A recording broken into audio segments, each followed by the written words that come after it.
Hello everyone, welcome to our YouTube channel Magical Bliss. Today we are going to discuss the topic The Nose Jewel by Raja Gopalachari.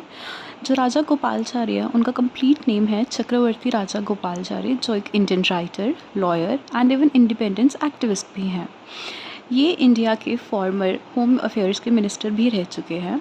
Now coming back to the story, जो ये story है वो राम्या के घर से शुरू होती है। राम्या एक पुअर ब्राह्मण है जो एक विलेज में रहता है एंड वो बहुत ही ऑनेस्ट है।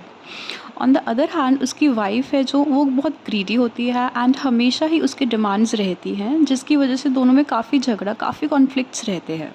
उनके घर के ऊपर एक स्पैरो कपल रहता है, उनका नेस्ट होता है एंड जो मेल स्पैरो होता है उसमें से वो राम्या के ऊपर बहुत ज़्यादा उसको तरस आता है एंड वो उसकी हेल्प करने की भी काफ़ी बार सोचता है। बट जो फीमेल स्पैरो होती है वो उसे हर बार मना कर देती है एंड उसे रिकमेंड करती है कि वो सिर्फ अपने काम से काम रखे एंड वो खुद पे ही फोकस करे।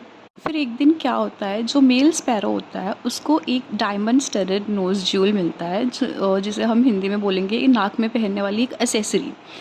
तो वो जो नोज़ ज्यूल होता है उसको लेके अपनी फ़ीमेल स्पैरो के पास जाता है। बट जो फीमेल स्पैरो होती है वो उसके अंदर कोई ख़ास इंटरेस्ट नहीं दिखाती, उल्टा उसको बोलती है कि तुम जो बेबी स्पैरो है उसके लिए फ़ूड अरेंज करो।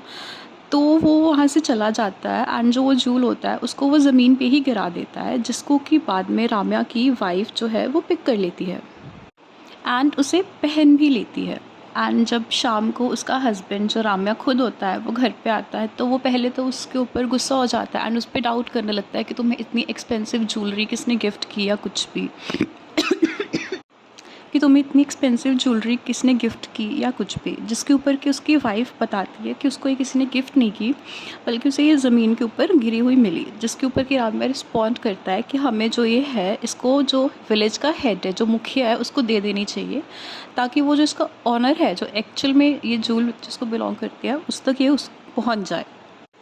बट राम्या जो है वो ग्रीडी हो जाती है एंड वो इस आइडिया को रिजेक्ट कर देती है एंड उल्टा उस जूल को अपने एक बॉक्स में बंद करके अपने पास रख लेती है। जो जूल होता है उसकी एक्चुअल ओनर का नाम मीनाक्षी होता है एंड वो मीनाक्षी जब नहाने जाती होती है वो तब उस जूल को उतार देती है एंड वो कहीं ना कहीं गिर जाता है, जो बाद में डस्टबिन तक पहुंच जाता है।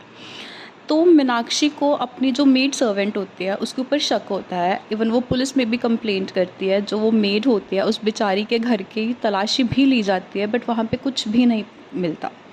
जब ये सारी बात राम्या एंड उसकी वाइफ को पता चल जाती है तो वो बहुत ज़्यादा डर जाते हैं, वो घबरा जाते हैं कि अगर हमारे घर की भी तलाशी हो गई। एंड इतना ज़्यादा वो उन टेंशन ले जाते हैं कि जो राम्या की वाइफ होती है वो बीमार हो जाती है। बीमार भी इस हद तक हो जाते हैं, इतना ज़्यादा उसको बुखार हो जाता है कि नहीं पता होता कि वो ज़िंदा भी बचेगी या नहीं। ये सारी सिचुएशन को देखकर जो वो होती है फीमेल स्पैरो होती है उसको राम्या की वाइफ के ऊपर बहुत ज़्यादा ही तरस आता है। उसको लगता है कि बेचारी के साथ बहुत बुरा हो रहा है या कुछ भी। बट जो मेल स्पैरो होता है उसको ऐसा कुछ भी नहीं लगता, उल्टा वो जो फीमेल स्पैरो होती है उसको बोलता है कि ये सब उसी चीज़ का रिज़ल्ट है कि जब एक लेडी अपने हस्बैंड की बात नहीं मानती तो उसके साथ ऐसे ही होता है। जिसके ऊपर की जो फीमेल स्पैरो होती है वो उसे प्रॉमिस करती है कि वो आज के बाद कभी भी उसकी बात को डिसोबे नहीं करेगी। यहाँ पे स्टोरी ख़त्म होती है एंड इस स्टोरी का जो मेन थीम है वो ग्रीड ही बनता है कि हमें कभी भी ग्रीडी नहीं होना चाहिए। Thank you so much for watching.